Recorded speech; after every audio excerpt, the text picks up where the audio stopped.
Okay guys, so I'm going to demonstrate how to apply a material to a mesh. So nag-start na kami kanina ni Nixon. So ulitin na lang natin for the others na medyo ngayon lang nakapag-Skype. So mag-a-apply lang tayo ng materials about into the mesh. So ano yung mga mesh? Yung mesh ay yung makikita nyo sa Blender na object, yung for example ay cube or sphere. So yun yung mga mesh na na tinatawag sa Blender. So mag-a-apply tayo doon ng material. Ano yung for example na material?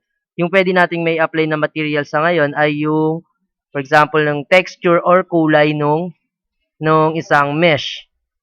So, gagawin lang natin magiging realistic yung isang 3D object. Okay? So, I hope na yung screen ay masundan at hindi masyadong malag. So, paki-inform na lang ako or kaya mag-type na lang kayo kung medyo malag yung screen. Okay. So, first, open muna natin yung Blender application.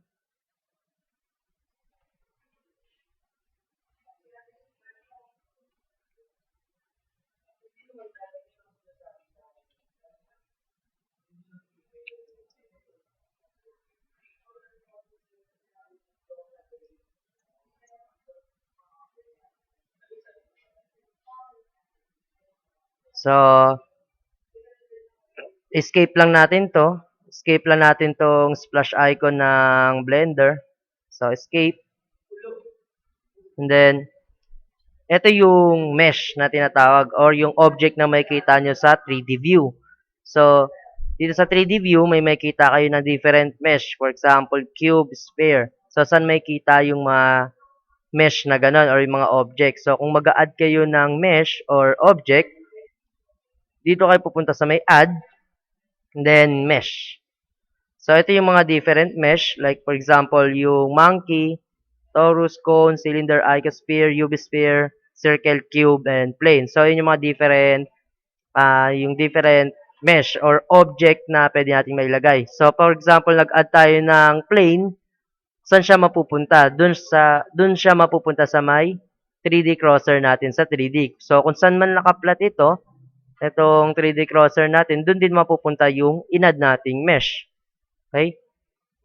So, ang gagawin lang natin ngayon, gagawa ako ngayon ng ah, ah, capsule o capsule na gamot na gagawin nating mukhang realistic na 3D. So, paano siya magagawa? Di-delete lang muna natin to or kukuha tayo ng different mesh kasi kung gagamitin natin tong cube para ma-mold natin siya as capsule, medyo mahihirapan tayo kasi may mga apat lang siya ng kanto. So, kung sa 3D, lalahatin natin. So, 1, 2, 3, 4, 5, 6, 7, 8. 8 na corner lang yung meron ng cube. So, maghahanap tayo ng mas mapapabilis yung pag-create natin ng capsule. So, di-delete natin tong default na mesh sa Blender. So, paano siya i-delete? So, just press X, X, X button sa keyboard or yung delete button sa keyboard din. So, parehas lang rin yung function nila. So, X, then delete daw ba? Or, uh, kung final na i-delete, so, syempre, kiklik mo lang rin tong delete. And then, andito yung nasa center yung natin, yung 3D crosser.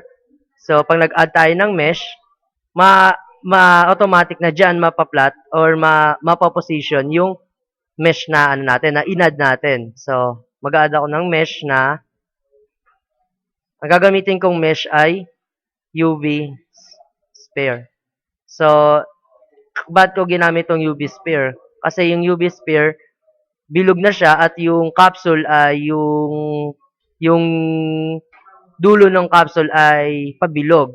So, kung magagamit pa tayo ng different mesh, medyo mahirapan tayo doon. Mag-a-add pa tayo ng mga different segments or edges. So, using this UV sphere, gagamitin natin siya or may babaguhin lang tayo sa UV sphere. para maging cube. So, mag-add lang ako ng UV sphere. Then, ito. So, nasa tutorial na, yung nasa last lecture na tutorial, ando na yung mga basic keys or yung mga keyboard functions, yung mga basic niya. For example, yung ganito, yung zoom in, scroll up, scroll down, zoom out. So, for viewing or free view, yung free ka lang mag-view sa kung ano for example na perspective na gusto nyong view, yung middle mouse button lang siya, scroll wheel. So, 'di ba yung may mga numpad, for example, yung front view, gamit yung numpad, 1 for front, 3 for right, and then top for 7. So, yun yung mga fixed view na viewports natin. Okay? So, paano magiging capsule to? Ang gagawin natin, paano magiging capsule itong sphere, hahatiin natin tong sphere, hahatiin natin siya, and ito na yung magiging dulo ng capsule, itong pa-curve. So, gamit tong side, ito, i-delete na natin yung half niya, then saka natin siya i-expand para maging half na rin siya ng cube. Diba? Dalawa yung capsule. Diba dalawa ang part ng capsule. So, yung isang mas malaki at yung isang mas maliit na pa-curve yung dulo ng capsule. So, kaya sphere yung ginamit natin.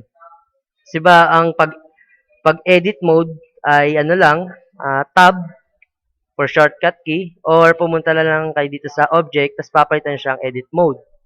So, natapos na rin siya dyan. So, tab for shortcut. Then, for wireframes na mode, yung makikita lang yung mga lines, edges, and vertices. So, just press the Z para hindi siya solid mode. So, pwede mo rin siyang palitan dito kung gusto nyo gawing solid or wireframe. So, mas gagamitin natin ngayon yung wireframe para mas makita rin natin yung natatakpan ng solid part kung gagamit tayo ng solid part. Okay? So, gagawin natin is mag-front view tayo. So, bakit front view? Kasi ito yung magiging matitira sa part ng capsule, and then para mas makita natin yung paghati. Para makita rin natin yung sa likod at sa harap na pag winireframe na natin. Okay? So, ang una ko lang gagawin is yung i-wireframe siya para makita ko yung buong vertices and lines. So, Z, makikita ko na yung lahat ng lines, kahit yung mga nasa likod na part. Ikato ng solid, di natin makita yung lines and edges and vertices ng kabilang part kasi natatakpan siya ng solid part. So, ang gagawin ko lang, kung may babaguhin kayo sa mesh, make sure dapat na naka-edit mode kasi may i-edit kayo dun sa solid na object. So, pag hindi nyo in object mode, di nyo mababago yung mga edges, vertices niya. So, kailangan naka-edit mode or tab. So, to select all or deselect all, just press A. Yan. To select and deselect all. Okay. So, for wireframe, bakit siya gagawing wireframe? Para makita rin natin yung nasa likod na part na vertices. So, wireframe. So, gagawin natin isang wireframe or pipress ko lang yung Z para maging wireframe. So, nasa lecture din nung nakaraan, yung pag-select ng multiple vertices. Yung gamit yung bounding box. Alam niyo yung bounding box? Yung just press boy, mas magkakaroon siya ng gantong crosser. So, yung nasa vertical line, lahat ng nasa vertical line, pag once na nag-drag ka, yun yung maaabot ng pag-select ng vertices. So, kasi ang paggamit ito, pag mayroon na siyang crosser or vertical and horizontal line, once na nag-hold and drag ka, yun yung, for example, yung pa-horizontal niya, yun lang yung magiging ang aabutin ng bounding box. So, pag pataas ka naman, yun lang rin yung maaabot na pataas ng bounding box. So, ganun din siya sa horizontal. So, yun yung nagiging guide ng bounding box, yung may white crosser. So, gagamitin ko to para ma-select ko yung kalahating part ng sphere or UV sphere. So, buburahin ko siya. So, gamit tong guide na pa-vertical line, may kita ko na hindi ko kukuhanin to yung bandang middle. So, ititira ko siya. So, dito lang akong part bandang magse-select ng multiple vertices. So, pag okay na siya, just hold and drag. Then, masaselect na yung half part ng sphere. So, ang gagawin ko, didelete ko yung half ng sphere. So, buburahin ko yung mga vertices na to. Once na nabura mo na kasi yung vertices, mawala na rin pati yung segments niya, yung mga lines. Kasi yung point, yung from one point to another point, makaka-create ka ng lines. So, pag natanggal yung point na yon, mawala na rin yung lines kasi wala na silang connection or nagko-connect sa 2 points. So, pag delete ko na yung vertices, mawala na rin yung lines and edges or yung faces. Yung faces, yun yung magiging outer part na combine na or yung polygon na yung outer part na ng polygon. So delete ko na tong vertices. So anong nangyari, na-delete lahat yung part niya kasi walang natirang lines kasi nawala na yung mga points, wala ka nang maiko-connect na lines. So katulad nito, may mga naiwan pa siyang points. Naiwan pa yung mga points niya. Tapos, magkakaroon pa ng connections ng lines kasi meron pa siyang points. So, nakakakapit pa rin yung mga points niya. So, ang nangyari, perspective natin, i-preview lang natin, ang nangyari, naging half. So, gagawin ko lang siya solid, Z. Ito ang nangyari. Nahati na natin yung UV sphere. So, ang gagawin ko naman, i-expand ko naman itong part na to, yung gilid niya na part, yung natanggalan na ng lines, then open na siya. So, ang gagawin ko naman, i-expand siya papunta rito para humaba na magkakaroon na siya ng cube. So, gagawin ko yung front view ko lang para pantay. Then Z, para wireframe, para makita ko yung nasa likod na part. Then boy, since select ko naman ulit ito. So, para mag-extend, so, na-select ko na yung nasa gilid na part ng mga vertices. Gagawin ko, i-extend ko ngayon siya. I-extend ko or para mag-expand tong part ng sphere. So, para mas makita, gagawin ko lang siyang solid. Yan, para mas makita siya. Then, para makapag-expand, pwede kong gamitin itong red arrow which is magi-stick lang siya sa expanding niya ng x-axis. So, horizontal lang siya. So, yun yung ibig sabihin. Pag pwede mo gumamit ng arrow na ito. So, kung gusto ko naman na shortcut key para mas mabilis, just nasa lecture na rin na nakaraan, yung G. Goat. Yung G. Yung G, para rin siya sa expand. G.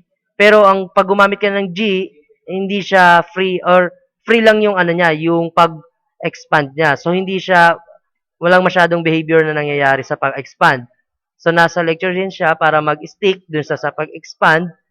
So, habang naka-G ka, naka-free movement ka, saka mo ngayon i-add yung X sa keyboard, yung X key, para mag-stick siya ron sa X-axis. Kung Y-axis naman, syempre, i-click mo naman yung Y.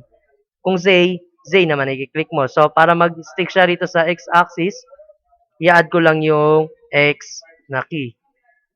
So, sa X-axis lang siya nag-expand. Okay? So, pag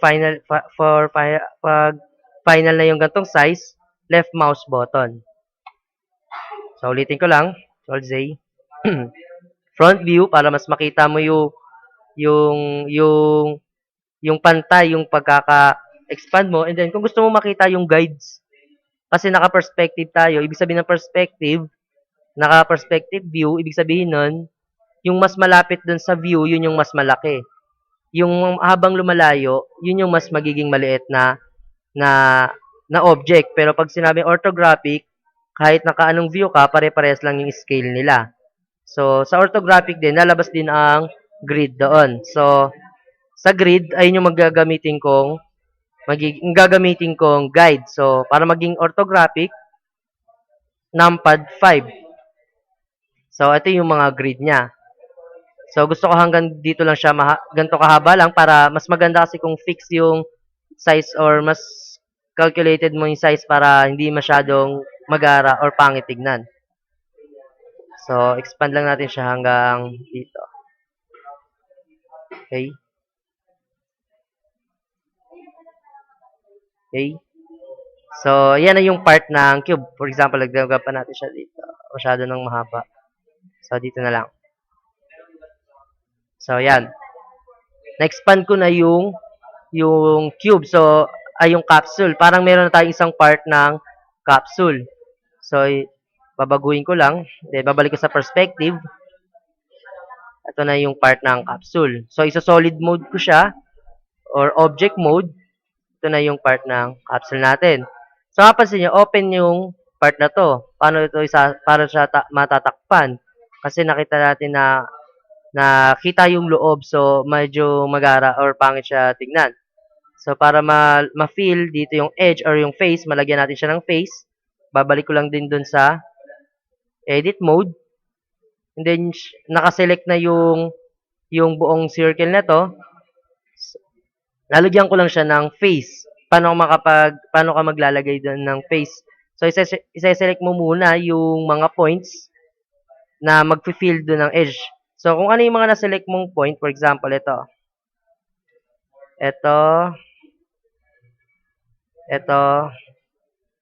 for example, ito, and then ito. So, ito lang yung sinelect ko na points. So, maglalagay ako ngayon dyan ng face. So, para makapaglagay ng face, add, ay mesh, tapos sa mesh, then, faces, make, edge, or face. So, kung ano lang na-select ko na points, yun lang yung gagamitin niyang magiging connections nila. So, nagkaroon na siya ng face dito sa part na to kasi ito lang yung sinelect kong points. So, ang gagawin ko, isa-select ko lahat to para yung buong part na to or entire na ganito, maseselect or magkakaroon na ng face. So, Control-Z ko lang. Then, select ko. A, then front view, orthographic, 5, wireframe, then boy, select. Yan. Okay, so naselect ko na tong lahat ng points sa part na to.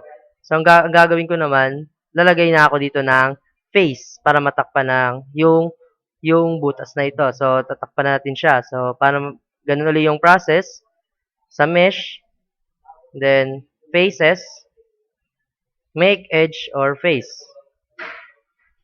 Make edge or face. So, yan. Okay? So, nagkaroon na siya ng face. So, natakpan na natin yung butas. So, tab, solid mode, then select. So, nakita natin siya. Nakita natin yung part ng cube. Okay? So, ang gagawin naman natin, so, since natapos na yung isang part ng capsule natin, ang gagawin natin, select natin siya, and then, para hindi tayo mag-ulit sa ganung process, i-duplicate na lang natin siya. I-duplicate na lang natin tong capsule. So, paano mag-duplicate? Shift D. Shift, tapos D. Or duplicate, D. Ganun. So, pag nag-shift D ka, automatic, magkakaroon na ng kaparehas na mesh. Kung ano yung ginawa mong or minold mong mesh, magkakaroon na rin siya ng duplicate. So, kahit yung kulay, pag nagkaroon ka na ng kulay dyan, pag once na nag-duplicate ka, makakopy niya rin yung kulay na yon. Ang gagawin natin, lagyan naman natin ditong part sa kabila, yung kabilang part naman ng ganito rin, na kaparehas niya rin. So, Shift D, ayan natin, Shift D, tapos stick tayo sa x-axis para pantay yung alignment nila. So, x-axis, So, dito siya. Okay? So, front view, orthographic, ito na siya. Ang gagawin natin, dalawa na siya at parehas na sila, dalawa na yung part na ng capsule natin. Gagawin, i-ano lang na siya, i-flip natin. So, hindi tayo gagamit ng wala naman siyang flip dito. So, ang gagawin natin, rotation. Rotation yung gagawin natin dito para mai-rotate siya pabaliktad sa naunang part ng capsule. So, pumunta tayo rito, i-click lang natin siya para ma-rotate. Napansin niyo na naka-stick sila sa x-axis and then Z. So, tayong camera naman, naka-stick tayo sa y-axis. So, ililipat ko siya. Ilipat ko ng view. Ito yung y-axis. So, naka-stick tayo doon. So, front view, orthographic. So, naka-stick tayo rito sa y-axis kasi wala naman tayo nakikita ang green line. So, i-rotate natin siya. So, para ma-rotate na pa ganun, i-select natin tong part ng capsule. Then, click dito sa rotate. Then, rotate. Tapos, Y. Kasi naka-stick tayo sa Y. Bakit sa Y? Kasi, naka-center siya yung capsule, naka-center siya sa Y. So, pag umikot siya, pa ganun. So, rotate. So, rotate. Y, tapos 180 degrees. So, bakit 180 degrees? So, kasi, kaya 180 degrees na y-axis. So, kasi, kung, for example, imagine sa protractor, pag ano siya rito, balik lang natin. Iulitin ko lang. So, pag naka-rotate ka, rotate, then pag pinrest mo yung, habang nasa rotation ka, and then in-stick mo siya sa y-axis, ayan yung rotation niya. Pag X naman, ang ikot niya ay nasa center lang rin. Umiikot lang rin yung capsule. Kung sa Z, pag ganyan naman yung rotation niya.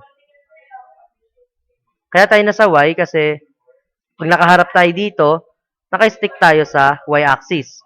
So, para pag nag-rotate siya, ito yung center ng Y-axis. Pag ni-rotate mo siya, pa ganun. Okay? So, pag sa X-axis ka naman mag-rotate, dito tayo sa right side. Sa right view. So, ito naman yung rotation niya. At yung center niya, ito naman yung rotation niya. Pag sa Y, ito naman yung rotation niya. So, pag sa Z, ito naman yung rotation niya. Pag ganun naman yung rotation niya.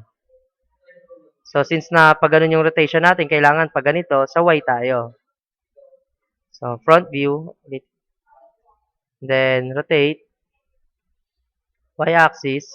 180. Bakit 180? Kasi sa protractor, ang 90 degrees ay pa-L. 90 degrees, right angle. Pag 90 degrees. So, kung 90 degrees lang siya, rotate.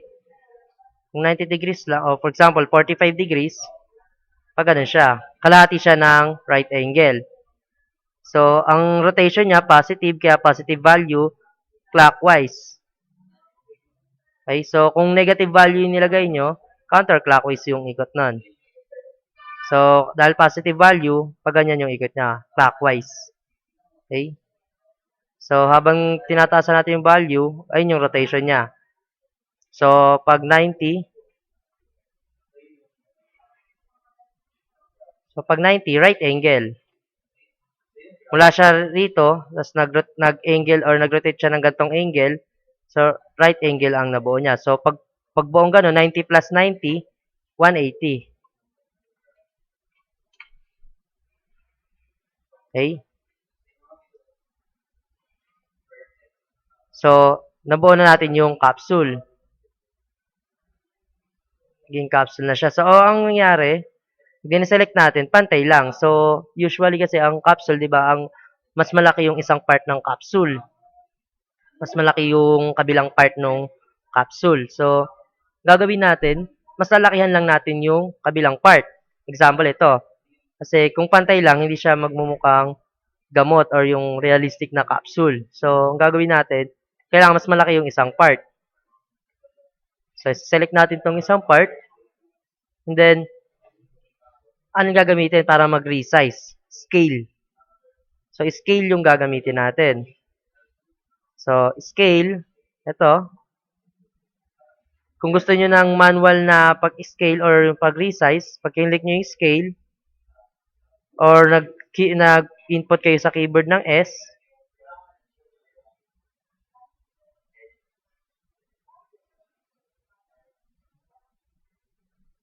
so, pag gusto mong manual na scale lang, yung maglalagay ka na, magbabago ka ng scale, kung gusto niyo ng manual lang siya, so press mo lang yung S.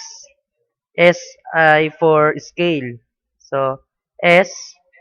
Then, pag mouse movement, may kita nyo na pag inap nyo siya, or pag dinaw nyo yung mouse, pag mahaba yung line niya, mas lumalaki yung size.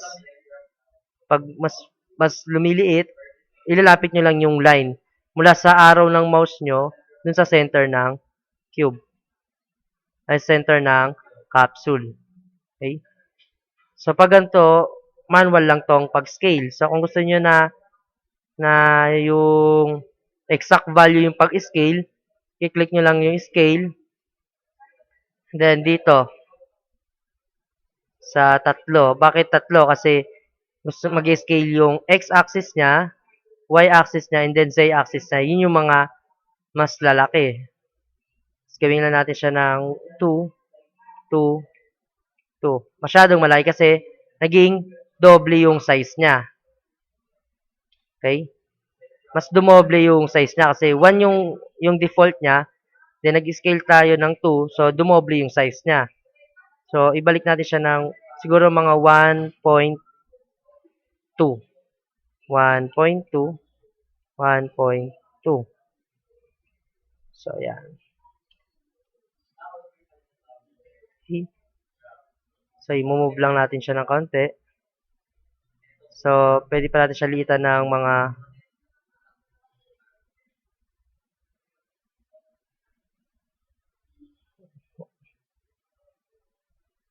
1.2 ulit.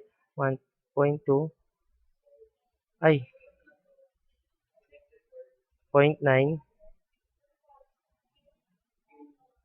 0.9. So, mas maganda ng tignan. Ito na yung capsule.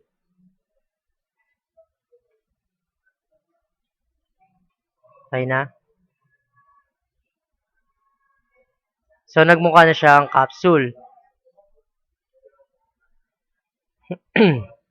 So, yung pag-scale, kung gusto nyo yung pag-scale, kung gusto nyo x-axis lang yung mas tumaas yung value, ibig sabihin, x-axis lang siyang mag-scale. So, pag chinek mo yung x-axis and then, tinasa mo yung value niya, x-axis lang yung mas magdadagdag. So, kaya ginamit ko yung x, y, and z para sabay-sabay yung pag-scale nila. So, hindi lang isang axis mag-stick. So, ganyan siya pag isang axis lang yung ginamit nyo. Okay? So, tapos na tayo ngayon sa cube. So, ang gagawin naman natin is yung mag-a-apply na tayo ng material. Kung ano yung magiging kulay ng cube. Kung ano yung magiging kulay ng capsule.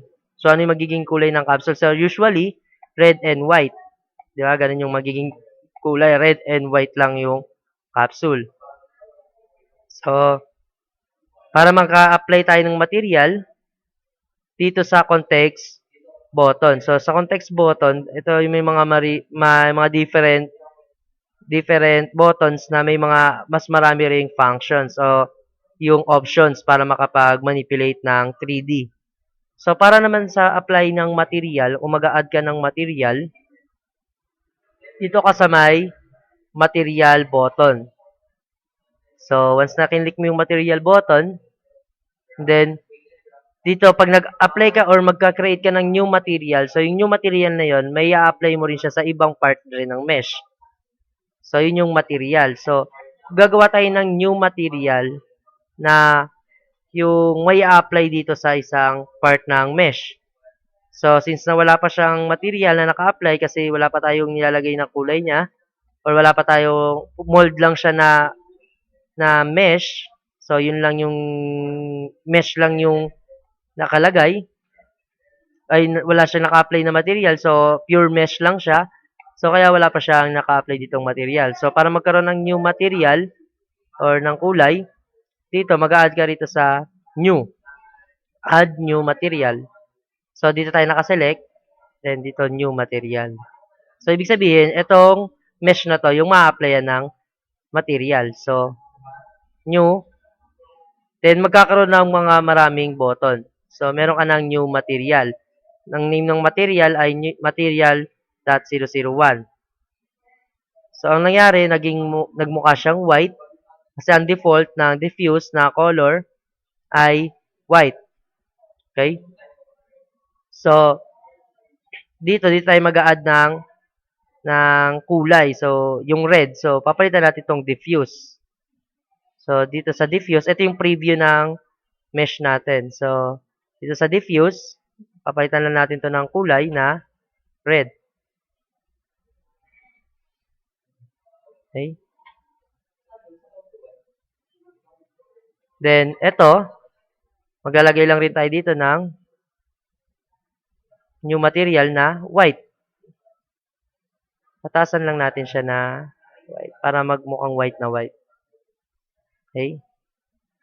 So, nasa tutorial din kung paano yung last tutorial na na-submit ko, kung paano mag-fix ng camera. So, 0, ito yung view ng camera niya. So, kung gusto niyo mag-change ng angle ng camera, so just press N para dito sa ilalock niyo yung camera view. So, ibig sabihin ng lock to camera view, ito yun. Ibig sabihin ng lock camera to view. So, kung ano yung movement mo na yung normal na navigation niya, yung movement mo ron, yung camera yung magiging mamumove. So, for example, ito, nagmo-move ako ng ganito. Since na naka-lock camera to view ako, pag nag-move ako ng ganito, yung camera yung minomove ko. Hindi itong view lang natin sa 3D view. So, yung 0, yung camera, ganito pa rin kasi hindi siya lock to camera to view. So, once na lock camera to view ko, then nag-move na ako ng ganito, yung camera mismo ang nag-move. Tapos, mahanap tayo ng mas magandang angle.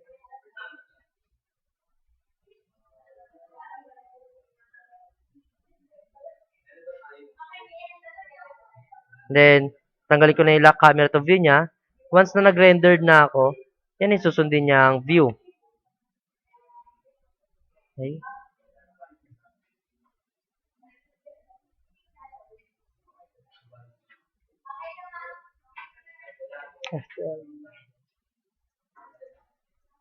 Ito na yung rendered natin na ano. Mapansin nyo na parang, kumbaga sa image, pixelated siya. Hindi siya smooth.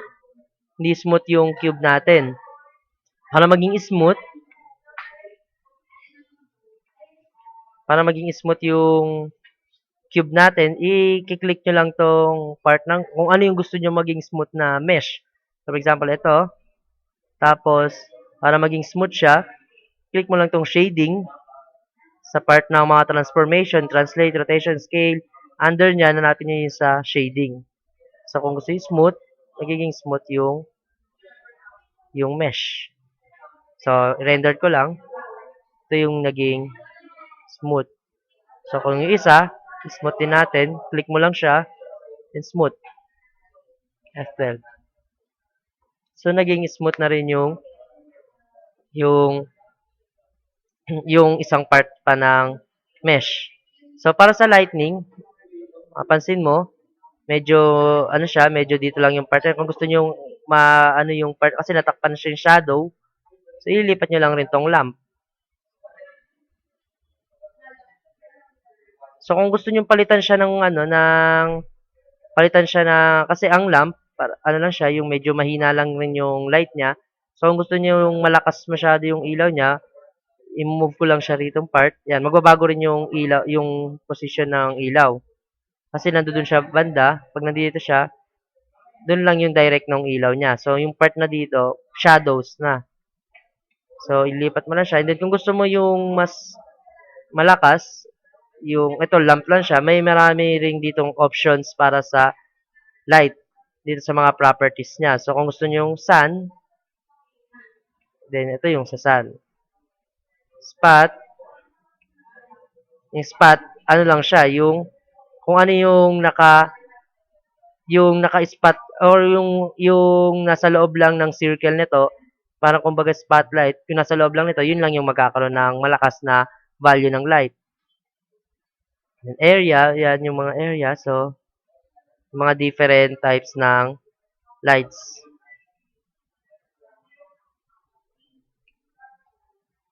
So, yung energy, pwede nyo rin siyang mabawasan.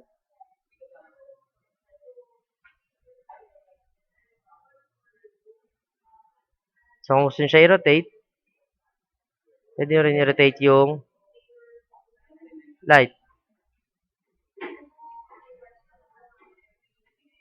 Okay.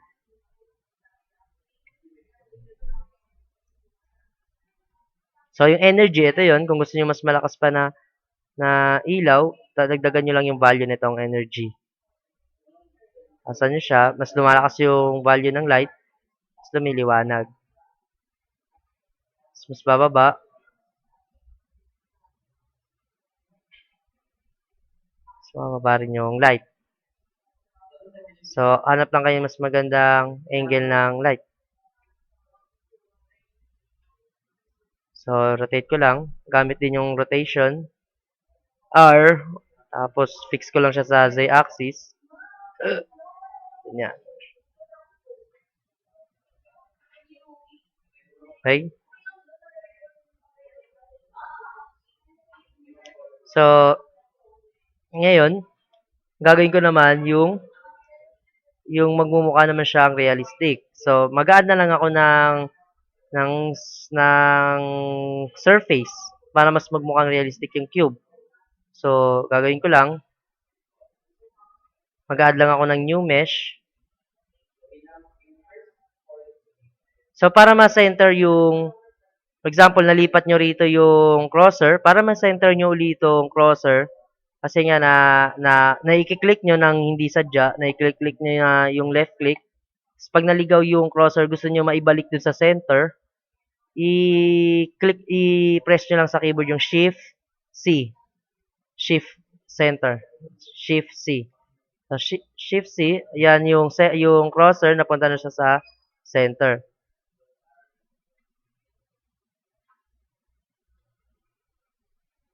So, andito na sa center yung crosser. So, kung sakaling mag-add kayo uli ng mesh, so mag-add ako, for example, ng plane.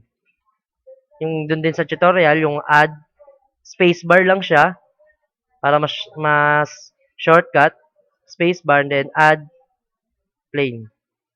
Ito. So, may plane na siya dyan. Natakpan lang siya ng ating capsule. So, i-scale ko lang siya para mas madali. Scale S, siguro mga times 5. S, pagtas mo siya S, and then press mo lang rin yung 5 kung times 5 yung magiging size. Yung shortcut kanya. So, Control Z ko lang. Kung gusto niyo yung manual, S, and then mouse movement. Mouse movement lang. So, kung gusto niyo na fix yung value ng pag-scale niya, S times times 6. Ayun yung mangyari. Then, enter. Okay, so, front view. Front view ko lang, and then orthographic. Ayan yung sa orthographic na plain lahat. Walang mas malaki, walang mas maliit. Yung scaling niya, kung ano yung mas malapit sa camera, ganun pa rin yung kalaki yung scale. So, pare-parehas lang siya. So, kaya nag-orthographic ako para makita ko yung mga grid. Then, i-move ko lang siya para mas mukha siyang nakapatong doon sa surface.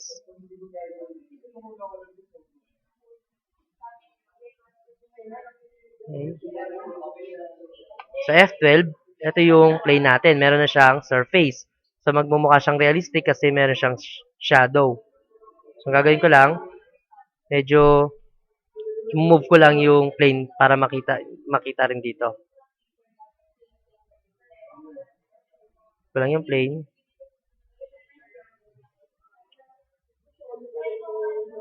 So, medyo lakayan ko pa yung yung plane is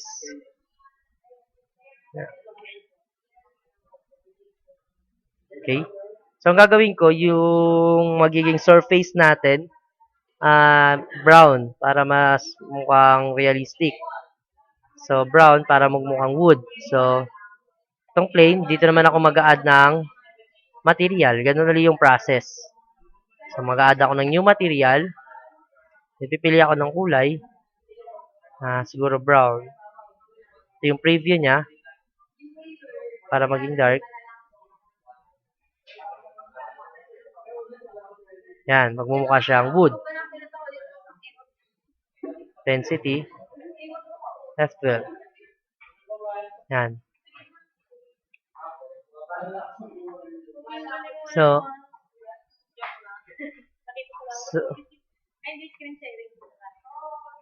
screen. So, ang gagawin ko naman, para mas magmukha siyang realistic, kasi, napansin nyo, mukha lang plain siya, and then, para lang siyang cartoons na walang masyadong reflections. So, para mas magmukhang realistic yung 3D, mag-a-apply ako ng reflections. So, yung reflections, kumbaga, yung kintab nung surface, magre-reflect dun sa capsule. So, lalagyan ko ng reflections itong surface natin. So, para malagyan yon, dito lang rin siya sa under ng material. So, under ng material, tayo sa checkbox lang or i-check ko lang yung checkbox na transparency. And then, tsaka yung mirror. So, itong mirror, ito yung magkakaroon ng reflection doon sa kung ano yung mas malapit sa kanyang object. So, yung reflectivity, tatasan ko lang siya. Kung gaano ka taas yung value ng nagiging ng reflectivity ng surface or yung mesh dun sa other mesh. So, F12. Pansin nyo siya, nag-reflect na tong capsule doon sa surface. Okay? So, i-move ko lang. Mas mukhang ganda yung view. Yan. Lalayo ko konti yung cube. Oops.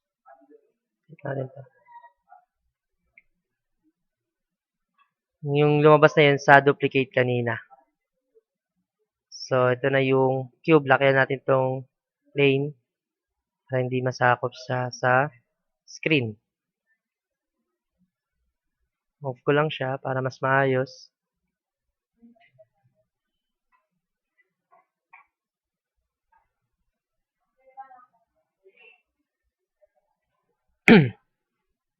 So, yan. So, kung gusto mo pa mas magmukha siyang, realistic, kung gusto niyo lagyan rito ng mirror or transparency, so, lagyan nyo rin siya. Transparency and mirror.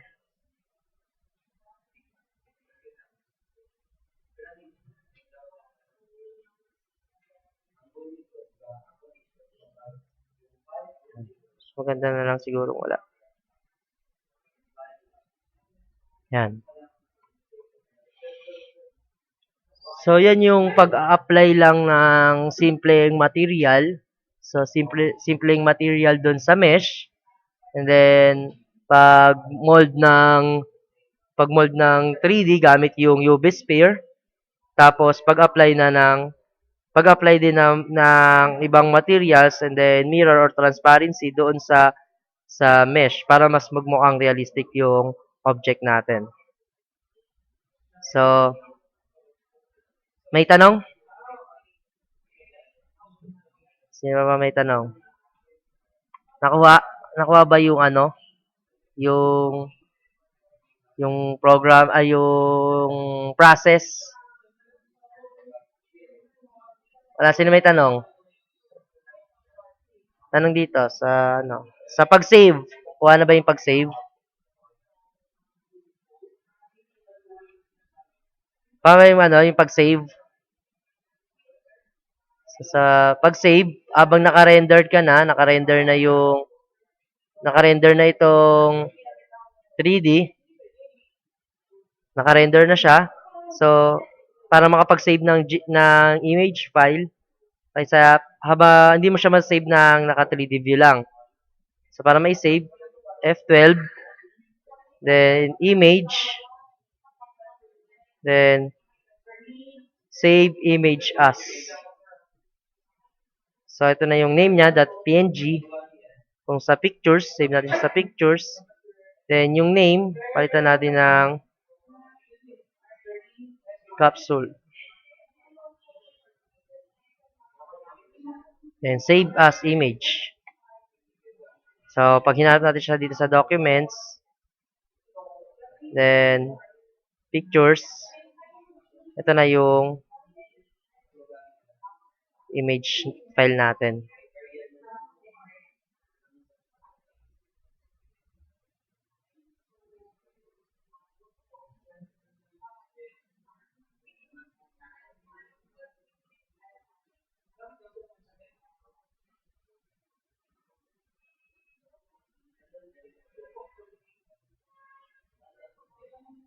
So, open natin siya as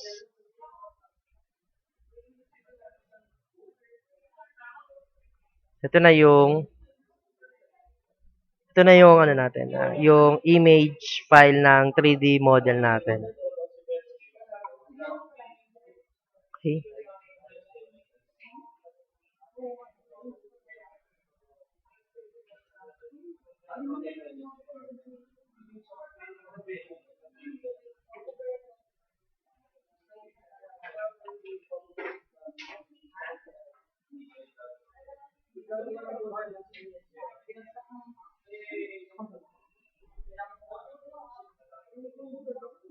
Si may tanong? Kay Aller. Yung kay Aller. Hindi na ano? Oh.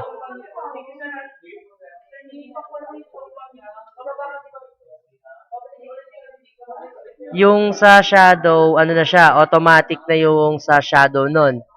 So, pag once na na-spatan na siya ng light, ito, yung sa light, automatic may shadow na tong mesh. Yung ito, sabay tinatanong mo.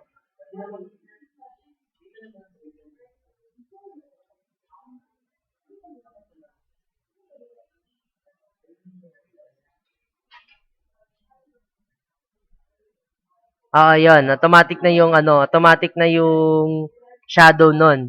Pag meron ka nang ginamit na light. Kahit anong gamit mo na light, automatic magkakaroon na ng shadow yon. Pag may surface ka. So, pag may surface and then mesh, pag meron ng light na ginamit, automatic yan, magkakaroon ng shadow. Kasi pa may tanong. Yung ito, yung reflectivity, bakit yung tinatanong ni Aller? Itong reflectivity na to, yung may reflections na light, ay nag-reflect dito yung capsule. Dito lang rin siya sa under ng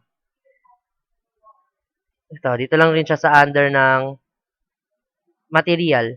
So, hanapin nyo lang yung transparency and then yung mirror. Okay?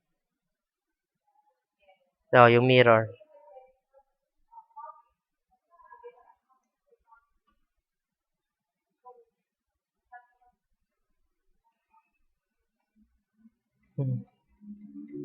Ano, walang tanong? Yung activity, okay na.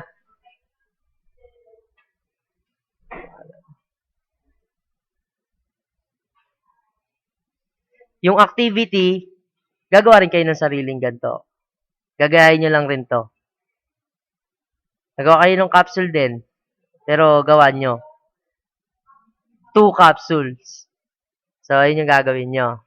So, magkaiba yung kulay nun. So, magkaiba yung kulay nun. Yung hindi na pwedeng, yung parehas na red or parehas na blue. Hindi pwede. Dalawa. Dalawang magkaibang kulay na capsule.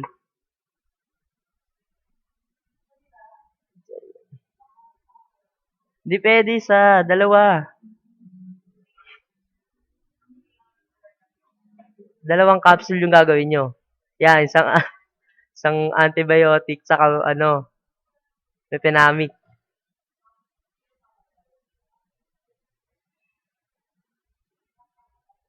Dalawa dapat, dalawang capsule. So, yun na i-upload nyo sa sa group. I-upload ko rin to sa group. Yung itong video naka-record kasi ito eh.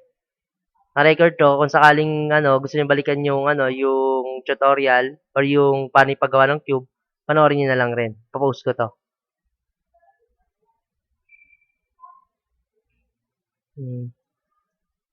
Dalawang cube. So, malapit na yung nyo. Oo, naka-record to kaya yari ka. Tsaka yung kumain.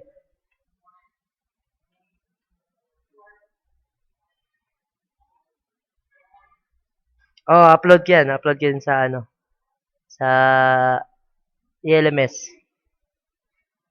So, yung attendance yan. Ano yan yung sa last activity, maidadagdag yan. Si Barshal busog na oh.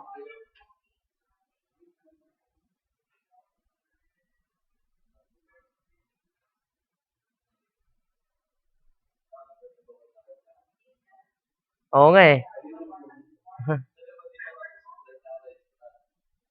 Wala yan. Walang plus pala yan.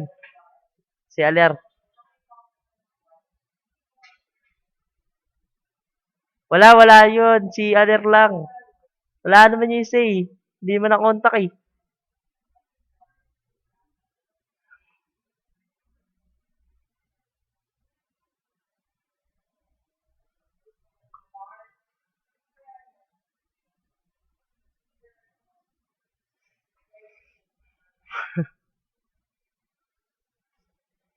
Wala na tanong? Wala na? Ito.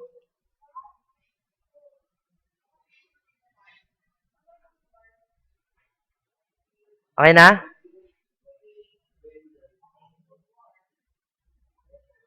So, stop ko na tong record. Stop. So, i-upload ko rin tong record na to ha, para mabalikan nyo tong ginawa natin paano gumawa ng apply ng material. Okay.